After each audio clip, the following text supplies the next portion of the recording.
నాకు మొర్రపెట్టుము, నేను నీకు ఉత్తరమిచ్చెదను. నీవు గ్రహింపలేని గొప్ప సంగతులను, గూఢమైన సంగతులను నీకు తెలియజేత్తును. ఇర్మియా రాసిన గ్రంథము 33వ అధ్యాయము 3వ వచనము. ఈ రోజుల్లో చాలామంది వారు ఉంటున్న సిచ్యువేషన్స్ చూసి ప్రతి లోకంలో ఎలా జీవించాలో తెలియక చాలామంది కన్ఫ్యూజన్లతో భయంతో జీవిస్తూ ఉంటారు. కానీ దేవుడు చెప్తున్న మాట ఏంటంటే, నీకు గొప్ప సంగతులను, గూఢమైన సంగతులను నేను నీకు తెలియజేస్తున్నానని దేవుడు చెప్తున్నాడు.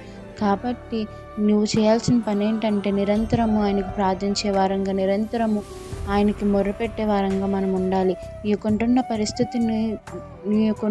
పరిస్థితిని గురించి నువ్వు ప్రతిదినము మొర్రపెట్టినట్లయితే దేవుడు కన్ఫామ్గా నీకుంటున్న పరిస్థితిని మార్చి గొప్ప ఆశీర్వాదకరమైన జీవితాన్ని నీకు ఇవ్వబోతున్నాడు. కాబట్టి నిరంతరం ఆయనకు ప్రార్థించి, నిరంతరం ఆయన త్రోవలందు నడిచినట్లయితే ఆశీర్వాదకరమైన జీవితాన్ని మీరు పొందుకుంటారు.